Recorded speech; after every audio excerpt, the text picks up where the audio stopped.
Vamos a empezar definiendo qué es yoga, porque vamos a ver que la meditación es una parte pues muy importante del yoga, pero voy a empezar definiendo qué es yoga. Y de ahí vamos a ver dónde está la meditación dentro del yoga. Entonces, hay muchas definiciones de la palabra yoga. ¿Quién se acuerda qué significa, cuál es la raíz de la palabra yoga? ¿Qué significa la raíz? Yug, creo que es más o menos como se dice. Exacto. ¿Qué es? Unión. Exacto, una unión. Entonces, el yoga es la unión entre el individuo, o sea, lo que uno cree que es, y Dios, o el absoluto, el infinito, o como uno lo quiera llamar. Pero es esa experiencia mística pues, de vivir en carne propia esa experiencia. O sea, la palabra yoga es la meta, pues que es vivir en carne propia esa experiencia mística de la que han hablado todos los maestros de todas las tradiciones, que es cuando uno se da cuenta de lo que realmente es. Pero no intelectualmente, que eso no sirve para nada, sino en la experiencia, pues, una experiencia mística que dicen es lo mejor que le puede pasar a uno en la vida, pues. Entonces eso es el yoga. Y también se llama yoga, esa es la segunda definición, todas las prácticas que nos llevan a esta experiencia, como decir el método, pues, que nos va a llevar a esta experiencia, pues. Entonces, Swami Vishnudevananda, por eso lo mandó Swami Shivananda al occidente, porque tenía una mente muy occidental. O sea, era estructurado así, pues, como tipo alemán, pues. El pues, estructurado, pues, mejor dicho. Como con esta mentalidad muy occidental, pues. Entonces él comprimió y sintetizó magistralmente las prácticas, pues. Y nos dijo que hay, pues, que el vehículo que nos lleva a esa experiencia, como decir, uno tiene una meta, voy a ir a tal parte. Y el carro que lo lleva a uno a esa meta, decía él, es el cuerpo físico. El cuerpo físico es como el carro, cuando uno va a una parte. Muy importante, ¿no es cierto? Entonces es la base del yoga. No es la meta del yoga, pero es muy, muy, muy, muy, muy importante. Swami Shivananda dice, mantener el cuerpo físico saludable es un deber sagrado, dice él.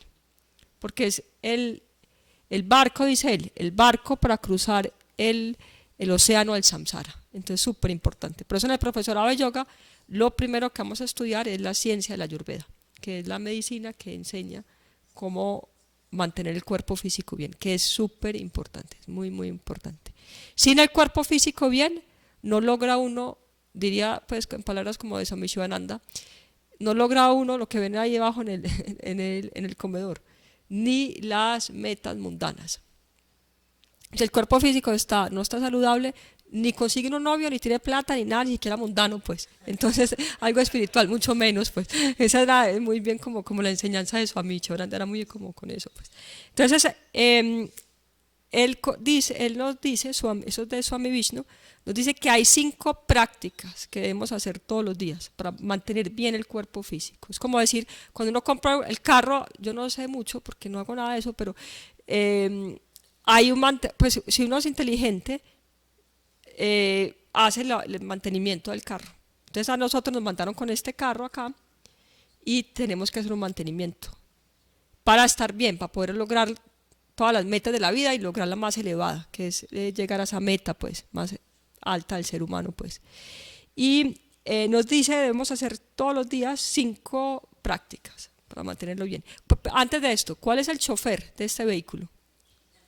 La mente. Entonces Swami Vishnu dice hay 5 cosas que debemos hacer todos los días y es la base del yoga y es súper importante. Entonces el primer punto se llama asana, repitan eso. Y asanas es el ejercicio del yoga. Entonces después de acá van a ir a clase de yoga y ahí van a hacer asanas.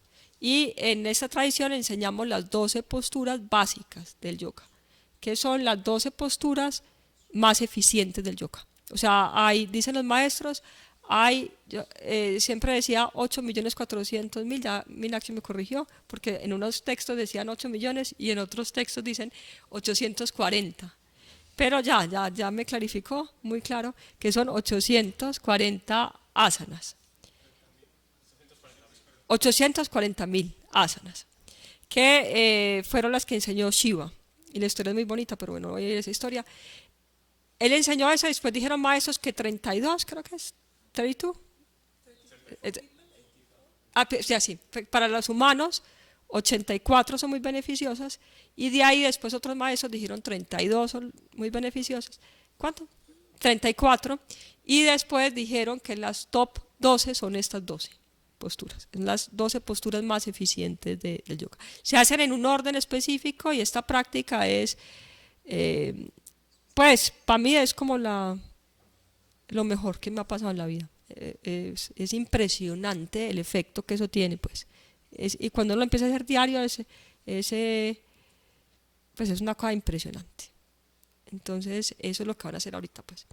Entonces, ese es el primer punto. Asanas, todos los días hacer estas 12 posturas básicas. Segundo punto, pranayama, repitan eso.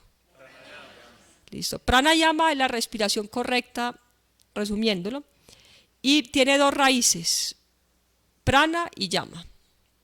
Entonces, prana significa energía vital y es literalmente ¿qué? Quiero que me digan muy concretamente. La vida. Y concretamente, para el efecto práctico, la vida dentro del cuerpo. Entonces, para que quede muy claro qué es prana, porque no quiero que quede nada intelectual, sino que quede pues realmente de manera que sea práctica, pues. ¿Cuánto prana tiene un cadáver? Para que quede ese concepto demasiado claro. No tiene prana. Y si uno está enfermo y deprimido, ¿tiene? Poco. Si uno está inspirado, bacaneado, mucho. 100% de prana logra uno cuando se ilumina. Ahí, pum, absorbe todo el prana. Entonces ahora vamos para que quede súper práctico esto. ¿Cuáles son las fuentes del prana? O sea, que si no lo mete uno al cuerpo, se muere. Quiero que me lo digan en el orden exacto. Elemento tierra, alimento. Después, agua, lo que uno tome. Muy exageradamente importante. Dicen que casi todos los problemas de la humanidad se acaban si uno se hidrata bien. El tercer elemento, el fuego, o sea, el sol. Solearse todos los días, súper importante, una fuente muy importante. También dicen mucha gente, muy especial, que si los seres humanos estamos al sol todos los días 20 minutos al aire libre, al sol, es impresionante todos los remedios que se evita uno y todas las cosas, es muy importante. Y el otro es el aire. Hay otras fuentes, pero esas son como la gasolina, pues fuerte, pues para el carro, pues. Entonces el punto práctico de esto es que, pues un punto muy importante es que el 80% del prana se coge a través de la respiración. Voy a repetir eso para que quede claro. 80% de la vida que absorbemos del prana, pues en el cuerpo, se coge a través de la respiración. Entonces muy importante respirar bien y enseñamos, ahorita lo van a hacer en la clase de yoga, 2 ejercicios básicos de respiración que ayudan a que uno absorba más prana. Entonces hacemos los ejercicios de respiración y en yoga la respiración es súper importante por 2 cosas. Primero porque con el pranayama absorbe uno más prana en el cuerpo. Y segundo porque el prana y o sea, la respiración y el estado de la mente están completamente ligados. Y voy a hacerlo para que lo quede como claro. Voy a hacer una práctica para que lo entiendan. Entonces, a ver, ¿cómo hago para que me suene esto? Acá. No, a ver. Como un palito, acá el lapicero, listo. Entonces, bueno, yo voy a hacer esto y ustedes van a decir cuántas veces yo hago esto. Entonces tienen que estar súper enfocados. Van a contar exactamente.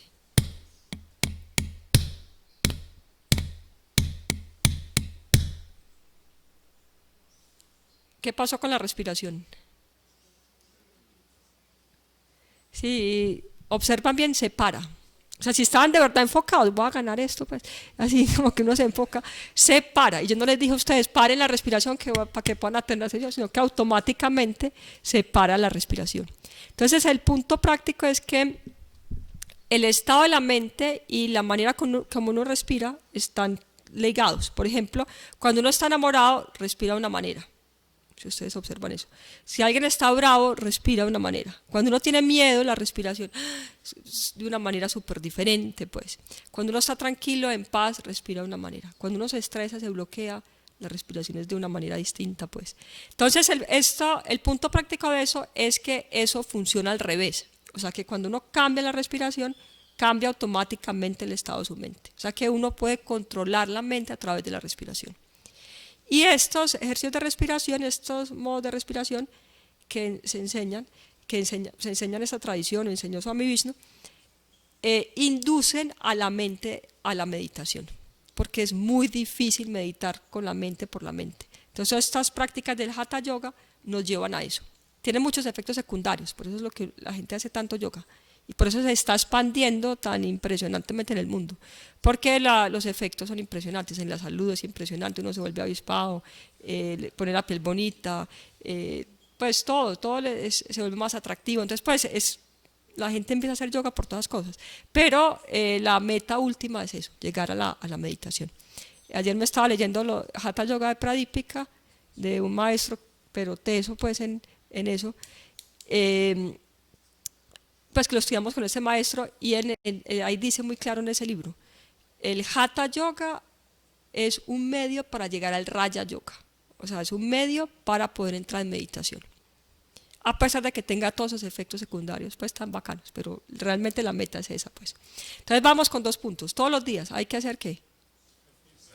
Asanas y pranayama, diario, para que el carro funcione bien. Tercero, lo último que hacemos en la clase de yoga. ¿Cómo se llama? Shavasana. Repitan eso. Shavasana. Literalmente se traduce como la postura del cadáver. Y es la relajación al final de la clase de yoga. Si ustedes observan bien, ¿quién va a la clase hoy? Los que van a... vos vas a... Sí. Entonces, quiero que les hagas conciencia de cómo la respiración al principio, la shavasana, pues la relajación al principio de la clase, y quiero que comparen con la relajación al final, porque estas prácticas llevan a que uno profundice mucho pues en la relajación. Entonces, este punto es súper importante y es un prerequisito para poder meditar, porque uno así engarrotado, tensionado, bloqueado, no hay chance que vaya a poder meditar. O sea, hay que dominar Shavasana para poder lograr entrar en meditación. Y cuando uno está en Shavasana, al final de la clase de yoga, si le midieran las cosas que miden los médicos, el pulso, bueno, todas esas cosas que miden los médicos, la presión, todas esas cosas, tiene exactamente el efecto fisiológico contrario al estrés.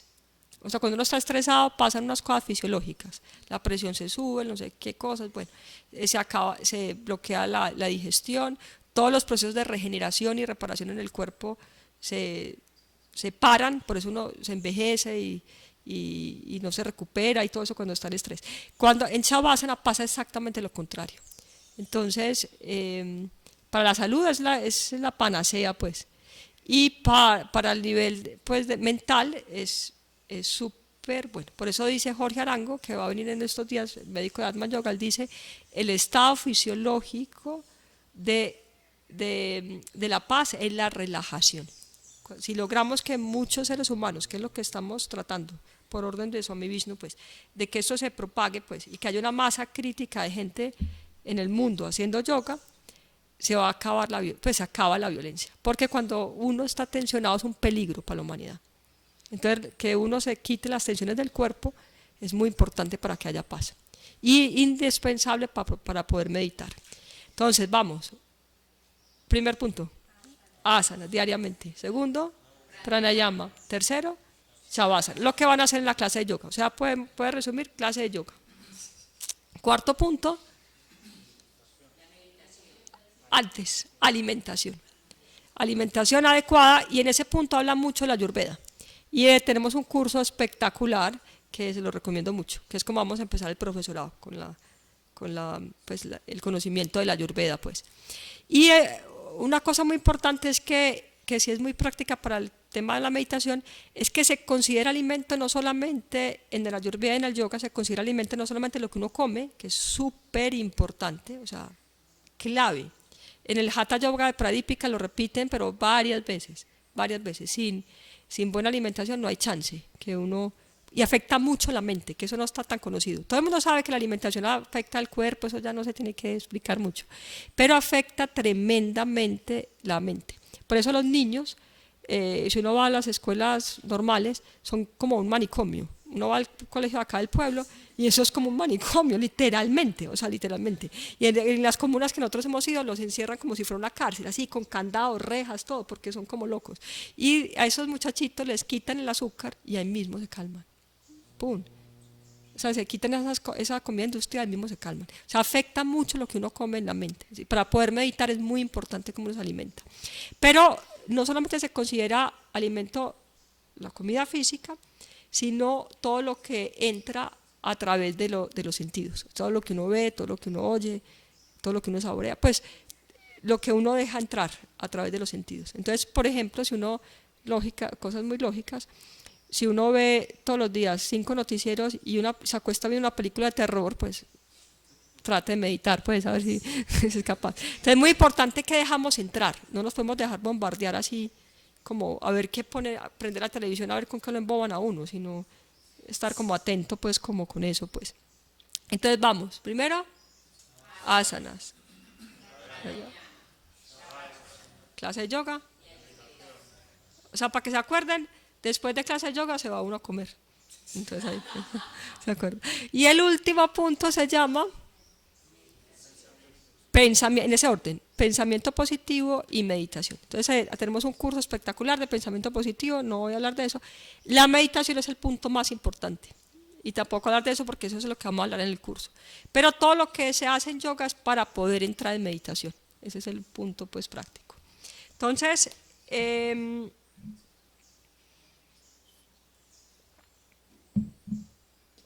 nos dicen, entonces Swami Vishnu en esta tradición explican explican muy bien cuál es la meta, explican cuál es el vehículo, cómo mantenerlo bien y nos explican cómo llegar a esa meta, la dirección. Pum. Quiere ir a la clínica del poblado, transversal 5, pues voltee por acá, suba para acá, así. Le dicen a uno pues el mapa pues perfecto de cómo llegar a esa meta, pues muy claramente.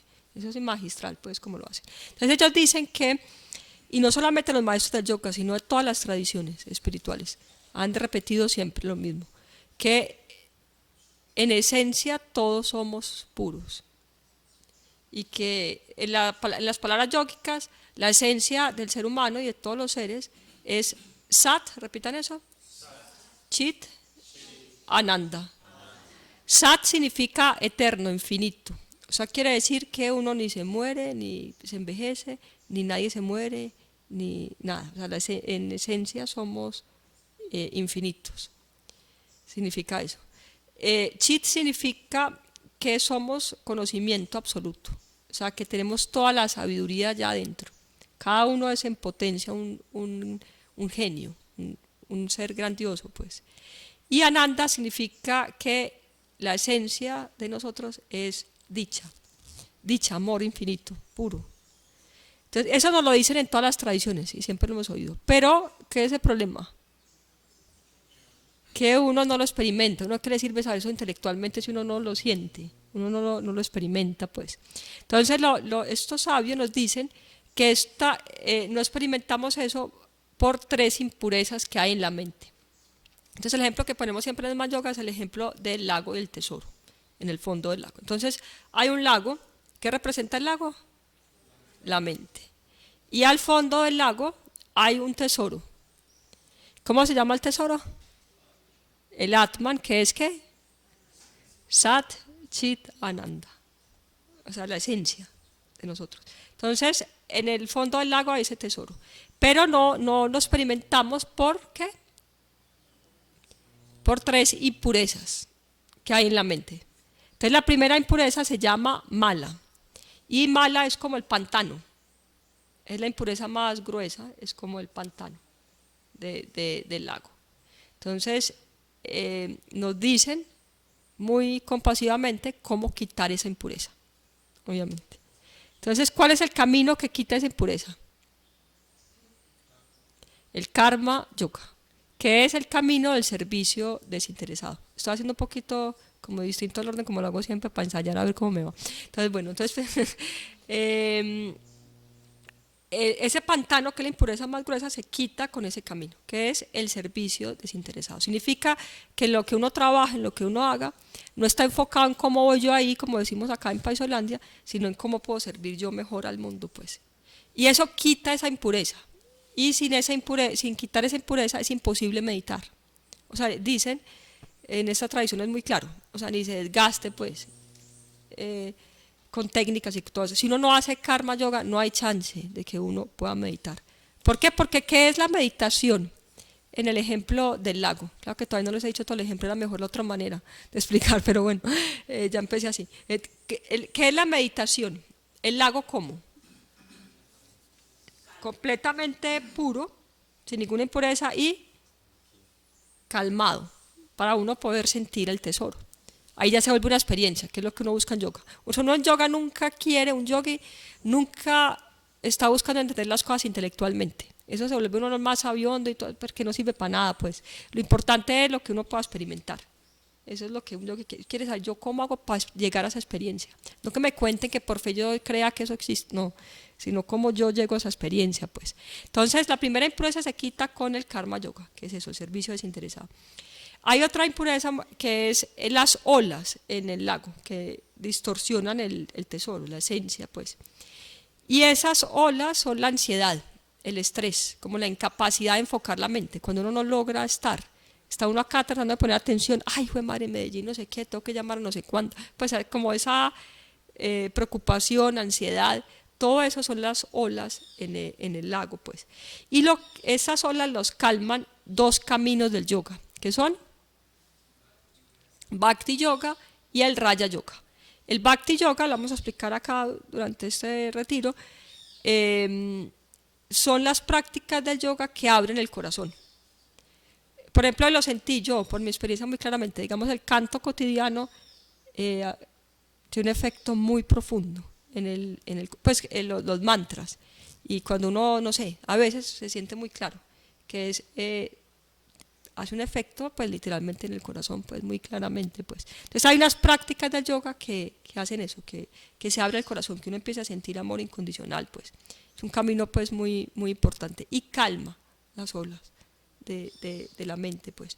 Y el otro camino se llama el Raya Yoga, que es el que van a profundizar más en este retiro, que es de meditación, porque es el camino del control de la mente y la meditación. Entonces van a estudiar de Patanjali, el libro clásico, los 8 peldaños, que explica muy científicamente cómo entrar en meditación, pues.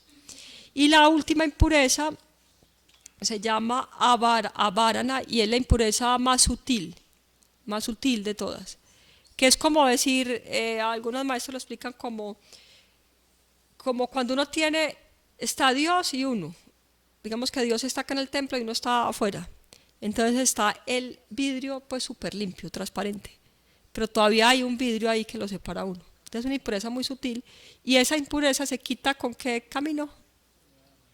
Jnana Yoga, que es el camino de la sabiduría. Empieza cuando uno conoce a un maestro espiritual, un maestro, pues sí, maestro, y él le enseña a uno las escrituras, y uno las oye, y empieza a reflexionar sobre eso. Es el último camino, pues, que quita esa impureza, pues. Entonces, resumiendo, ¿qué significa yoga? Unión. ¿Entre qué y qué?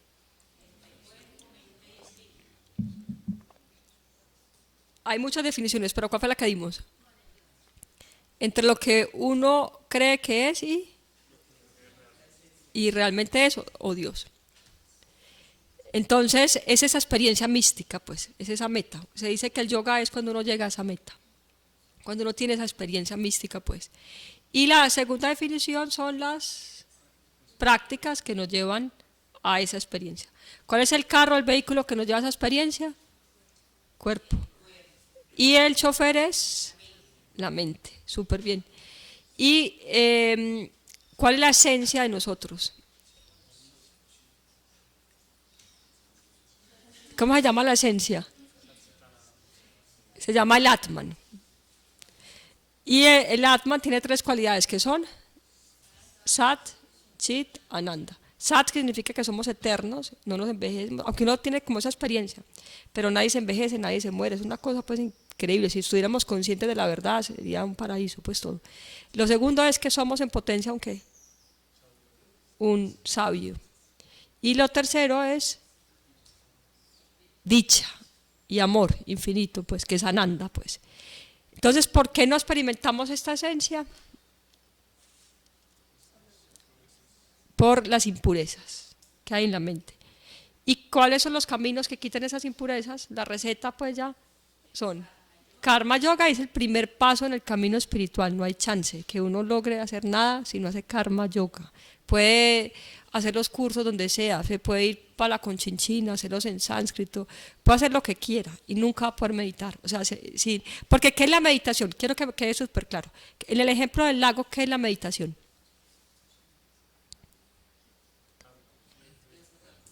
¿Cómo está el lago cuando uno está meditando?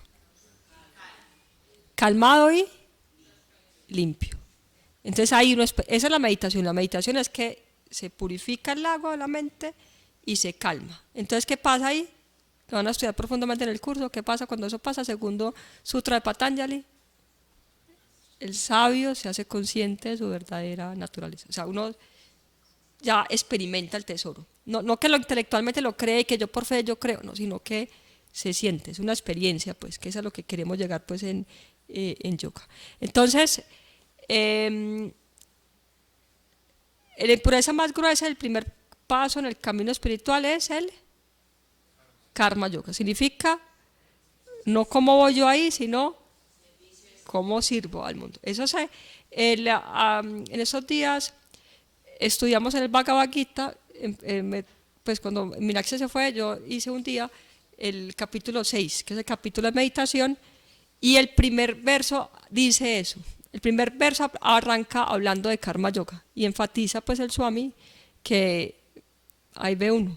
O sea que realmente el proceso de la meditación arranca con el servicio desinteresado para poder quitar esa impureza, súper importante. Y las olas se quitan como se calman las olas, que es la ansiedad y el estrés en la mente, con el Bhakti Yoga, que es el camino que abre el corazón, y el Raya Yoga. Y la impureza más sutil se quita con Jnana Yoga. Listo. Eso es lo que pues lo que vamos a ver en el retiro, pues.